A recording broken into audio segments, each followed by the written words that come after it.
သောတာပန်မိုးကုတ်ဆရာတော်ဘုရားကြီးသောတာပန်ဆိုတာမှန်ကန်တဲ့သမာဓိဋ္ဌိဖြစ်တာကိုဆိုလိုခြင်းပဲဖြစ်တယ်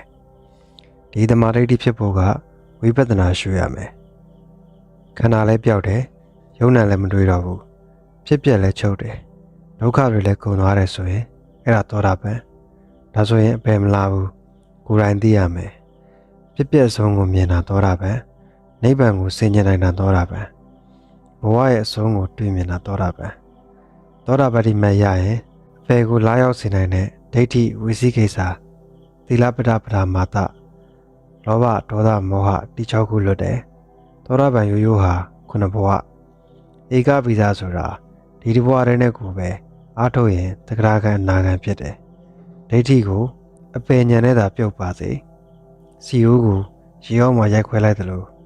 ဦးချမ်းခွဲရေအောက်မှာခြံပြီးစီပေါ်တက်တယ်လို့သောတာပန်ဟာလည်းအပေါ်ပဲတက်เสียရှိတယ်။စီပြည့်ထထားတဲ့အိုးကိုရေရောက်ရောက်အောင်ချပြီးရိုက်ခွဲလိုက်တယ်ဆိုရင်ဦးချမ်းခွဲကရေရောက်ကြံပြီးစီကအပေါ်တက်တယ်။အဲ့ဒီလိုပဲသီလသမာဓိပညာရှိပြီးတဲ့သောတာပန်ဟာအပေါ်တက်တယ်။ဝိပဿနာသမာဓိဋ္ဌိကသုလသောတာပန်မတ်သမာဓိဋ္ဌိကမဟာသောတာပန်ဒီလိုကိုယ်ကပြပြသိရမယ်။မဟာသောတာပန်ဆိုတာခန္ဓာကြည့်လိုက်ရင်ဖြစ်ပျက်ပဲမြင်တယ်။ပုဂ္ဂိုလ်တရားရဲ့လို့မတွေးတော့ဘူးဒါကိုရဲရဲကြီးဆုံးဖြတ်တယ်ပမန်နိုင်ဆုံးဖြတ်တယ်ကိုယ်ပိုင်ဉာဏ်နဲ့ဆုံးဖြတ်တယ်ပုဂ္ဂိုလ်တရားရှိလျော်သလားလို့တွေးတော့ခြင်းမှကင်းလွတ်တယ်သောတာပန်တည်ပြီးပြီမဲ့အပေါင်းကိုတော့တဏမာနကငါလို့ထင်နေသေးတယ်အစိတ်ဖြစ်တဲ့ရုပ်ဝေဒနာစိတ်ကိုတော့ငါလို့မထင်တော့ဘူးရှော့ဖို့ထားတဲ့အဝဲဟာစက်ပြနန်းကြံတယ်လို့ပဲသောတာပတိမတ်စိုက်ပြီးသားဆိုပေမဲ့ငါ့ကိုဗာမှတ်တော့ဆိုတာတို့ဟာလာသေးတယ်တဏမာနကိုဒါပေမဲ့ပယ်မကြဘူးအရိယာဆိုတာကောင်းမကောင်း